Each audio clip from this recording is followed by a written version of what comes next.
Yo mga idol, kamusta? Sports Talk PH nga pala. Ang suporta kay Angkahas, pag-usapan natin yan mga idol. Ngunit bago ang lahat ay huwag kakalimutang mag-subscribe at i-click ang notification bell button for more sports talk.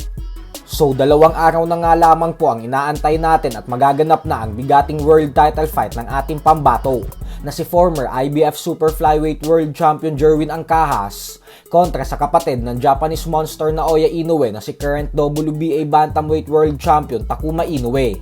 Napakahalaga po talaga ng laban na ito para sa ating pambato dahil bukod sa pag-asa ito upang maging isang ganap na world champion ulit siya at makabalik sa tuktok ng boxing, ay pagkakataon din po ito upang mapasama siya sa listahan ng mga Pinoy boxer na nagawang maging 2-division world champion.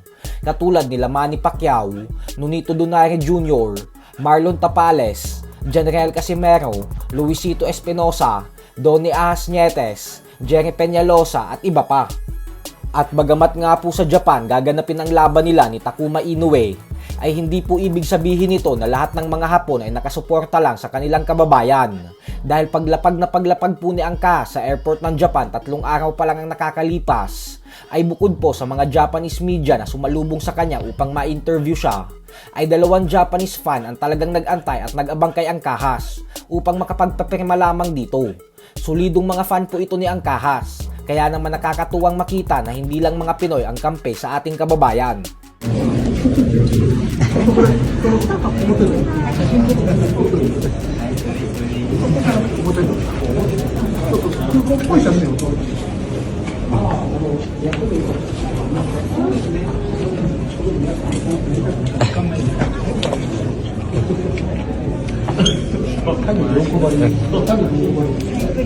Picture. Picture.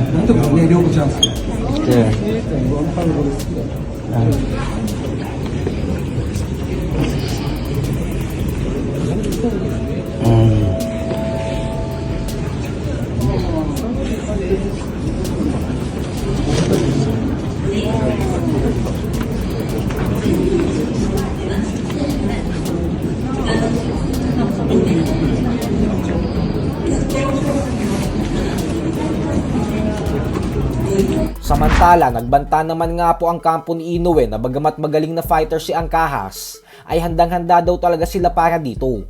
Gawa ng pinag-aralan na daw talaga nila ng mahabang panahon ang mga galaw ng ating pambato.